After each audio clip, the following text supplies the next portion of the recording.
Primeiro livro de Crônicas, capítulo de número 4. Primeira Crônicas, capítulo de número 4. Repete comigo: e foi Jabes mais ilustre do que seus irmãos. Sua mãe chamou o seu nome Jabes, dizendo: porque com dores o dei à luz. Então o problema dele começou aonde? Aonde, gente? Na barriga, no ventre. Jabes invocou o Deus de Israel, dizendo: o que ele disse? Me abençoe. Segundo, alargue as minhas fronteiras. Terceiro, que a tua mão seja comigo. Quarto, livra-me do mal e não me deixe ter aflição. E Deus lhe concedeu o que lhe tinha pedido. Amém. Pode se assentar, por favor.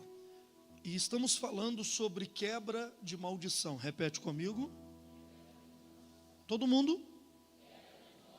Estamos falando sobre quebra de maldição.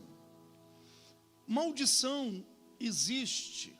Se não existisse, a Bíblia não trataria tanto no Velho Testamento quanto no Novo Testamento. Maldição é algo que acompanha, pode ser espiritualmente ou geneticamente, uma pessoa saindo dos seus antepassados e sendo transferido de alguma forma para a sua vida. Isso pode ser, diga comigo, geneticamente.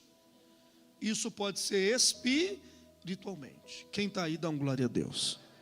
Pastor, mas existe mesmo? João capítulo 9, se eu não estou enganado, versículo de número 2, havia um homem cego, e os discípulos perguntaram para Jesus assim: quem é que pecou para que ele nascesse assim?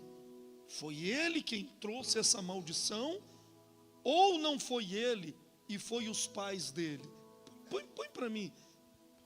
E os seus discípulos perguntaram, dizendo: Rabi, quem pecou, este ou seus pais, para que nascesse cego? Por que eles fizeram essa pergunta para Jesus? E Jesus podia ter dado uma lavada nos discípulos ali agora e dito para eles assim: você está ficando doido? Não existe esse negócio de maldição, não. Não existe um negócio do pai ter feito e ter caído no filho, não. Mas Jesus disse assim: olha, no caso dele, nem ele pecou e nem seus pais. Não é uma maldição, é uma doença. Mas Jesus não disse que não existiria possibilidade de ser assim. Quem está aí, dá uma glória a Deus. É por isso que você vê hoje, se você for no médico, o médico vai perguntar se você tem parente, se é pai, mãe, vivo, e eles vão perguntar para você se eles têm algum tipo de doença, se eles são pressão alta, pressão baixa, diabetes. Eles vão perguntar por quê?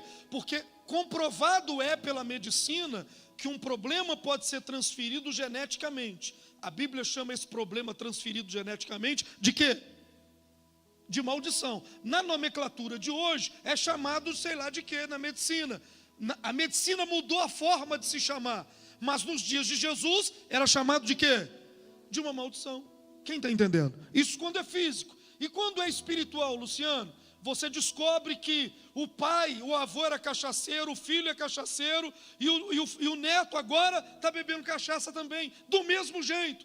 Houve divórcio na família, no avô, houve nas tias, houve na mãe, houve, e está vendo na sua vida a mesma coisa. O que é isso? É uma maldição espiritual. Quem está aí? Quarta-feira nós estamos lutando, ensinando e lutando para poder quebrar cadeias de maldição. Quem está aí? Quarta-feira eu expliquei que uma maldição não é um decreto, não é uma determinação. Se o seu pai foi de um jeito, não significa que você tem que ser. Quem está me entendendo? Você não é obrigado a viver os problemas que outras pessoas da sua família viveu. Então maldição não é uma determinação. Eles podem ter sido pobres e você ser rico. Eles podem ter dado errado e você dar certo na vida. Quem está aí, dá um glória a Deus. Você pode virar o jogo. Olha para o irmão e diga: você pode virar o jogo. Como que eu faço para virar o jogo, pastor? É o que eu quero te ensinar. Eu estou ensinando na quarta. Hoje eu vou falar um pouquinho disso. Porque maldição não é uma determinação, é uma tendência. Você tem a tendência de ser como outras pessoas da sua família foi, mas você não é obrigado a ser. Você pode interromper isso, você pode parar isso, você pode quebrar isso. Foi o que aconteceu com esse homem chamado Jabes. Jabes, a história começa assim, dizendo como ele nasceu. A mãe dele colocou o nome dele de quê, pessoal? Vamos lá, participa para dar certo. A mãe dele colocou o nome dele de quê? Jabes, dizendo assim: porque com dores o dei à luz. Significa, Mariana, que o nome dele significa, o significado do nome Jabes é aquele que provoca dor. Repete. É o significado do nome dele. Isso é importante? É lógico que é. Por que é importante? Porque o nome, biblicamente, não é apenas a forma de alguém ser chamado. O nome, biblicamente, é também o que a pessoa vai se tornar. Ok? Quem está aí? Por exemplo, a esposa de Abraão se chamava Sarai. Como ela se chamava? Sarai. Enquanto ela se chamou Sarai, ela era estéril. Ela não podia ter filhos. Aí, para Deus abrir a madre dela e ela voltar a ter filhos, Deus tirou uma letra do nome dela e colocou o nome dela de Sara. Deus disse: Sara será chamada, curada. Sara, diga Sara. Quando Deus mudou o nome dela, ela engravidou e teve filhos. Pega na mão do irmão e diga: entendeu? Entendeu? O nome, diga assim: o nome é o que você é. Quem está aí? Quem está ligado? Por exemplo, como é que é o significado do seu nome? Quando eu te chamo, eu estou chamando aquilo que você é. Compreende? Então, na hora de colocar o nome no filho, tem que prestar atenção, porque você não está dando um nome, você está dando o futuro para ele, uma herança para ele, aquilo que ele vai ser. Tem alguém aí, gente? Então Jabes significa aquele que provoca dor. O que significa? Ele vai alugar uma casa. Qual é o nome que eu ponho no contrato para o senhor? Eu sou aquele que provoca dor. Não, aqui, sinto muito, mas eu não vou poder alugar para você não, que você já está dizendo que você vai me dar dor de cabeça. Ele vai namorar. A menina fala: oi, eu te achei lindo. Nossa, você é um rapaz interessante. Como é que é o seu nome? Eu sou aquele que vai te provocar dor. Ela vai dizer o quê? Então, a vida dele começou a entrar em colapso, porque ele carregava um nome de maldição. E a vida dele era uma maldição. Quebrou um copo. Quem foi? O Luz não foi. O Paz não foi. O Amor não foi. Então só pode ser quem? Aquele que provoca dor. Tudo de errado sobrava para quem? Para ele, mesmo que ele não tinha feito. Então, eu estou falando sobre uma maldição que pode acompanhar por causa de um nome, que pode acompanhar por causa de uma frase que alguém falou a seu respeito quando você era pequeno, e assim eles te amaldiçoaram desde pequenininho, estragando o seu futuro. Eu lembro lá no Paulo VI, quando eu comecei, eu tinha 16 anos, e tinha uma senhora chamada Dorinha, das Dores. E eu era um menino novo, eu não entendia absolutamente nada do que eu entendo hoje, do que eu sei hoje. E aquela mulher, todo dia ela chegava na igreja, e eu tinha que orar por uma dor diferente. Uma hora era no pé, na cabeça, nas costas, no estômago, todo dia. E ela vivia chorando, ela já chegava no culto chorando. Das dores. E todo mundo: Dorinha, das dores. Aí ela falou, um dia ela chegou para mim e falou assim: pastor, eu estou indo morar em outra cidade e o senhor não vai me ver no culto mais, é porque eu estou indo para outra cidade. Eu falei: tá bom, Dorinha, pode ir em paz. E ela foi. Uns 2 anos depois, a Dorinha me visitou. rindo, sorrindo, semblante diferente, tudo nela diferente. Eu falei, a senhora está diferente. Ela falou assim, eu mudei de nome.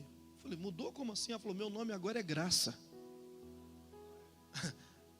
Não é dor, mas não é graça. Eu falei, mas o que tem a ver? Ela falou, um pastor teve uma revelação, que a minha mãe colocou o nome em meu nome de dor, de Dorinha ou de dores, das dores, porque ela sofria.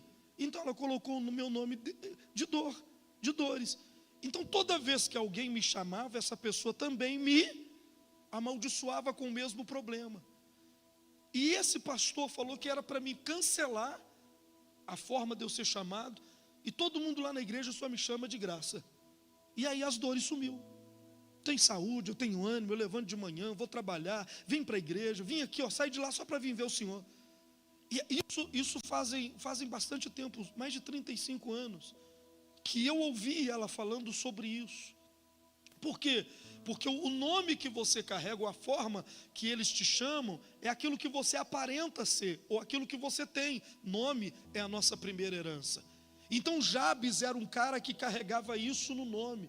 Tem gente que o nome dele significa manco, e a vida dele é manca, coxo, ele não anda, louco, e ele está sempre criando crise. E cada um tem no nome, carrega no nome, ou bênção ou maldição. E você vai ver na Bíblia, quando Deus o anjo foi visitar Maria, o anjo falou assim, olha, você vai ficar grávida, salve a agraciada, bendita és tu entre as mulheres, bendito é o fruto do teu ventre. Aí Maria falou, eu vou ficar grávida, ele falou, vai. Aí Maria falou, então eu vou pôr nome. Ele falou, vai não, já tem nome. O nome dele é o quê? Jesus. Porque ele vai salvar as pessoas. O nome dele é o que ele vai fazer. Pega na mão do irmão e diga para ele assim, o seu nome é aquilo que você vai fazer. Pega na mão de uns três, irmão, dá uma quebrada aí, pelo amor de Deus, dá um glória, fala alguma coisa, que encroação. Vaga na mão dele e diga assim, o seu nome é aquilo que você vai ser, ou é aquilo que você já é. Quem está entendendo, dá um glória a Deus. Por isso na Bíblia, Deus estava sempre mudando nomes de pessoas. O Deus estava colocando, por exemplo, Salomão significa Shalomão, né? Paz, meu Deus é paz. Salomão, filho de Davi, não teve uma guerra no seu reinado. Ele viveu em paz todos os dias da vida dele, porque o nome dele chamava paz. Quem está aí? Eu estou dizendo para você, talvez você tenha que mudar de nome. Olha para o irmão, talvez. Não, estou brincando. Não precisa mudar. A gente pode quebrar a maldição do nome. Quem está aí? Quem está ligado? Jabes, como que ele mudou a sorte dele? Como que ele rompeu a maldição? Jabes tinha um bom ouvido. A maldição é quebrada pelo ouvido. Como assim? Quando a gente ouve, a fé vem por ouvir. A fé vem por ouvir. Ele ouviu as histórias do Deus de Israel. Ele ouviu as pessoas dizerem que Deus abriu o Mar Vermelho, que Deus havia libertado o povo da escravidão no Egito, de como Deus agiu na vida de Abraão, de Isaac, de Jacó. Ele ouviu falar como Deus era poderoso para mudar histórias. Então, porque ele teve fé em Deus, ele fez uma oração de 4 partes. Quantas partes? Essa oração eu faço ela há quase 40 anos. Foi aqui abriu caminho para mim, para milagres extraordinários. 40 anos fazendo a mesma oração. Hoje eu já fiz ela um monte de vezes. Quem já orou a oração de Jabes hoje? Oh meu Deus. Olha para o irmão e diz, você já esqueceu, irmãozinho? Oh meu Deus. Quem não estava aqui quarta-feira? Deixa eu ver. Não estava quarta-feira? Então vou te dar um desconto, né? Quarta-feira nós ensinamos essa oração. E o mês de julho, nós vamos passar o mês de julho fazendo a oração de Jabes. Quem está aí? Todos os dias nós vamos fazer a oração de Jabes. Eu me lembro que a primeira vez que eu ouvi, que eu fiz o teste da oração de Jabes, eu queria comprar um carro. E eu não tinha condições de comprar o carro. Eu não tinha nome para comprar o carro. Eu era menino. E eu queria um Vectra, Abel. Aqueles Vectras. Eu lembro que o Vectra era 91, 92, eu não lembro. Era mais ou menos aquele ano que o Vectra era... Acho que vocês não eram nascidos, né? A maioria, acho que não sabe o que eu estou falando, não, sabe? O Vectra era aquele carro. Eu queria o Vectra, Marquinhos, queria ele. E aí eu fui na agência e não consegui comprar carro. É claro que eu não tinha nome, não tinha renda, não tinha nada. E eu voltei muito frustrado, muito abatido para casa. Mas aí eu tinha uma revista de carro, que tinha fotografia de carro. Eu ranquei a foto do carro e Deus me mandou escrever a oração de Jabes em cima da fotografia. Eu quero que você ache uma foto do seu sonho nesse mês de julho. Fala com o seu irmão, você vai achar uma foto do seu sonho nesse mês de julho. Quem acredita assim? Eu fiz isso.